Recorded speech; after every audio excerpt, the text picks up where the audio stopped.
Night pray, that if thou shalt confess with thy mouth the Lord Jesus, and shalt believe in thine heart that God hath raised him from the dead, thou shalt be saved.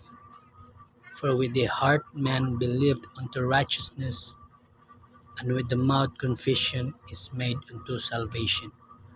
From Romans chapter 10, verse 9 to 10. Thoughts. Think about how proud Jesus would be of you. He said that if we say that we believe in Him in front of other people here on earth, He will speak up for us in heaven. When we say that Jesus is our Lord, we are just admitting what is true. But for Christians, it's more than that. Because at the end of time, every knee will bow and every tongue will say His name. When we say we believe in Jesus, we are looking forward to His victory, which we will also share. My prayer, my Lord, mighty God, is in your Son. I adore Him and thank Him for His atoning offering. He has my gratitude for conquering the grave. I am in awe of His gracious sacrifice and victory. Jesus is supreme. Jesus is my Lord. And I'll say it again because I know how sweet it sounds to your ears. I appreciate how great you are to be willing to make such a sacrifice. I give thanks in the name of my Lord and Savior, Jesus the Carpenter. In Jesus' precious name I pray, Amen. Devotion.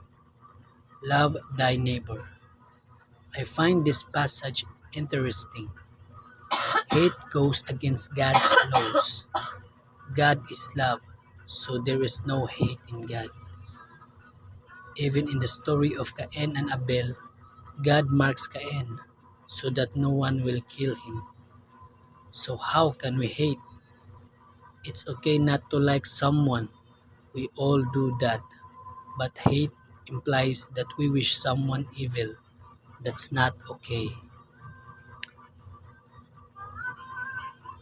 To love our neighbor means that we don't wish him any evil. This doesn't mean that we have to approve everything our neighbor does. No, not at all. In fact, this passage tells us it's okay to rebuke someone, even a friend or family member, and not get involved in behavior contrary to God's law. Going back to Cain and Abel, revenge is also contrary to God's will for us. So much violence would be avoided if people didn't seek revenge. As I mentioned the other day today, a person who feels disrespected often gathers friends to get even with that person. This leads to a larger group of friends getting even with the others, and so on and so on. Feuds of this sort have become commonplace among many groups of young people as we have become such a them and us society. Some feuds seem to last one generation to the next, and often people don't even remember when the bad feelings began, nor do they know the cause. How do you want to be treated? How do I? If I want to be treated kindly, with respect, then it is my responsibility to treat others the same. It's not always easy to love those we don't like, but that's what God not only expects for us, but commands. Prayer. Compassionate God, you love us all in spite of our weaknesses and sinfulness.